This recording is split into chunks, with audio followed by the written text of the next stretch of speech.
Oke semuanya, ini video pertama aku di sini dan intinya channel YouTube ini channel YouTube buat apa sih? Ini channel YouTube pribadi.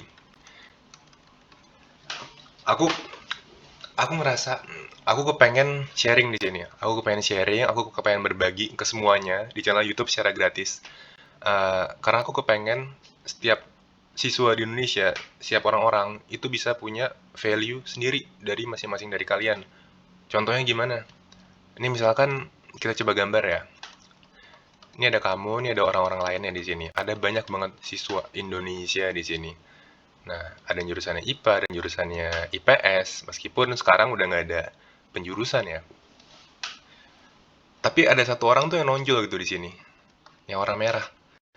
Nah, yang warna merah itu akan lebih gampang ter-highlight sama orang-orang lain. Kenapa? Karena dia tuh punya uniqueness.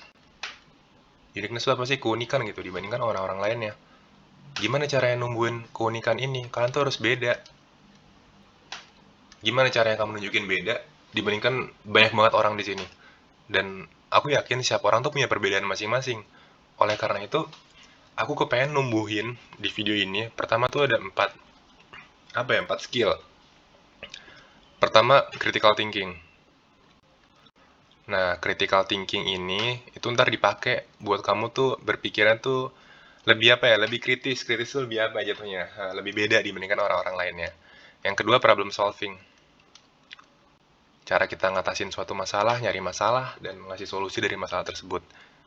Yang ketiga, itu kreativitas.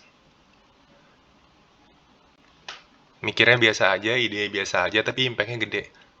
Nah, sama yang keempatnya yang terakhir, itu tentang namanya adalah udah critical thinking, problem solving, kreativitas, ini innovation. Dengan adanya 4 variabel ini, menurut aku ya, itu kamu bisa menjadi beda dibandingkan orang lain. Gimana caranya dengan 4 skill ini? Jadi gini, 4 skill ini itu diajarkan ke satu orang, tapi setiap orang pasti mencerna beda-beda. Kenapa beda-beda? Karena otak manusia kerjanya pasti nggak linear dengan satu dengan lainnya, pasti beda. Alhasil, nanti ini semua tuh akan menimbulkan kamu tuh punya karya. Nah, karya tuh bisa apa sih? Karyanya bisa produk, bisa penelitian, bisa analisa hasil, apapun karyanya. Karya inilah nanti kamu coba kasih dampak ke lingkungan via namanya tuh lomba karya ilmiah. Nah, di lomba karya ilmiah kamu tuh nunjukin ke orang-orang kalau gue punya karya dan gue mau nunjukin karya ini ke orang-orang. Gue mau nunjukin kalau gue tuh bisa ngasih manfaat ke masalah yang ada di sekitar. Nah, dari karya ini nanti kamu bakal ngasih itu namanya tuh dampak dampak ke lingkungan sekitar. Gitu jadi prosesnya. Karena gini, aku tahu banget perkembangannya. Kamu pasti kepengen sekolah di sekolah favorit, terus pintar, terus dapat PTN-nya bagus, habis itu ntar kamu kerja dapat kerjaan yang bagus juga. Iya, aku tahu banget di situ. Tapi di samping itu semua, sejatinya kita mencari ilmu di tingkat SD, SMP, SMA, bahkan kuliah sekalipun, itu kita bisa ngasih dampak loh ke lingkungan sekitar. Kita bisa ngasih tahu ke lingkungan kita belajar apa di sekolah kita, kamu belajar apa sih di sekolah? Biologi, fisika, kimia, apapun itu. Terus kamu kita cari yuk permasalahan yang ada di lingkungan. Apa aja nih, ke depan kayak ke sekolah jalan, lihat ada apa aja permasalahannya. Terus kasihlah dampak dari permasalahan itu. Nah, dampak itu nanti kamu tuangkan di sini di karya kamu. Kamu ikutkan tuh ke lomba karya ilmiah dan jadilah suatu impact yang bisa kamu kasih ke orang-orang. Itu sejatinya.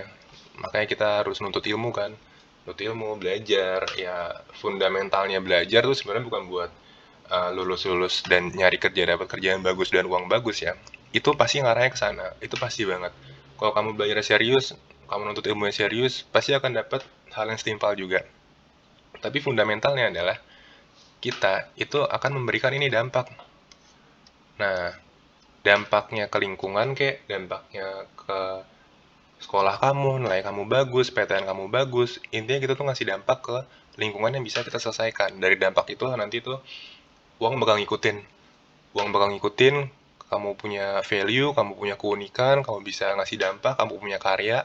Nah, nanti tuh pasti ke depannya uang tuh bakal ngikutin apa yang udah kamu kasih ke lingkungan sekitar kamu. Nggak harus dari kerja, bisa jadi dari kerjaan juga sih, bisa jadi dari proyekan, dari undangan di narasumber, pembicara, dan lain-lainnya. Itu dia, makanya aku mau dengerin di sini di channel YouTube ini, kayak yuk bareng-bareng yuk, kita udah belajar apa di sekolah, kita coba yuk terapin ke masalah-masalah yang ada di lingkungan sekitar, apapun itu masalahnya.